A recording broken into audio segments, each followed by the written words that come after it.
time is to clock the wins.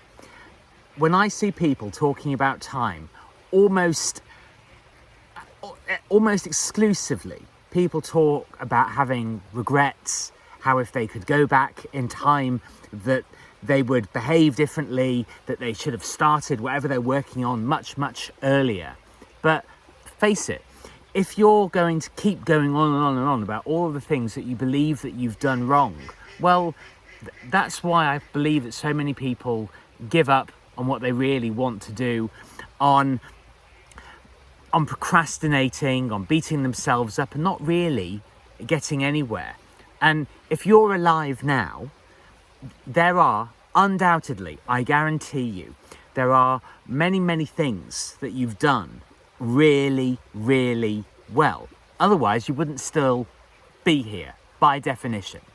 So to me, the greatest thing that you can do is to actually start thinking, well, where have I done things right? When did I have a really satisfying day? And to really consider what all of the things that you've done really well, that you feel proud of, that you feel satisfied by, well, what do they have in common? And I believe that there will be a handful of principles that will unite all of the greatest experiences of your life. And I'm certainly starting to embrace the fact that you will have had incredibly adventurous and exciting and joyful times when you were in a very free flow state, that you were spontaneous, you embraced the challenge in front of you. Because when we think of excitement and adventure, you know, we think of things that are just sort of enjoyable or leisurely kind of things, but there's just as much joy and satisfaction in facing a scenario that you're really frightened of, and that you actually turned your belief system in a way on its head, and you really embraced the capable part of yourself. And I think that we don't really grasp fully, or even at all, actually, in a lot of cases, we don't really grasp how capable we are as human beings, the incredible imaginations that we have, and how innovative that we can be, and the connections we can make between what seem like totally separate and different categories and classes of experience, and actually start to really form a holistic and integrated way of living. And it all sounds a little bit ethereal, this, I understand that, a bit esoteric, but what I am focusing on at the moment is, well, all the things that I want to do, what would they look like? This is sort of a steal from Tim Ferriss.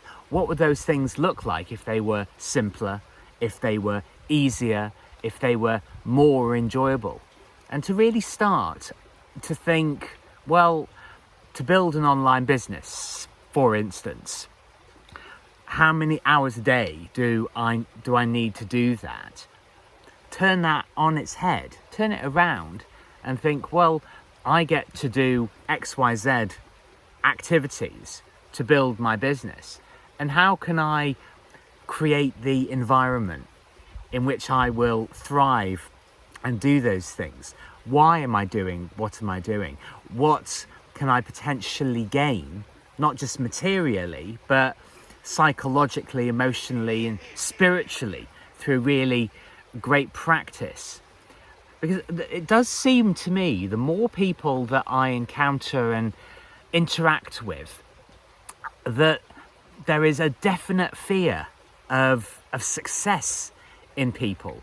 Because like the talk of regret when it comes to time, when I see people talking about building their dream businesses, I hear a lot of people talking about failure.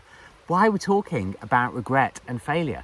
Why aren't we talking about success and confidence and capability? So look at what you're you're doing, and with all of the really fantastic experiences that stick in your memory, start to analyze those and think of the emotional state that you were in, the physical state. Had you had a really great night's sleep? Had you meditated? Had you journaled? Whatever it is that does it for you. And guess what? Create those conditions all the time by behaving more in the ways that set you up for your successes.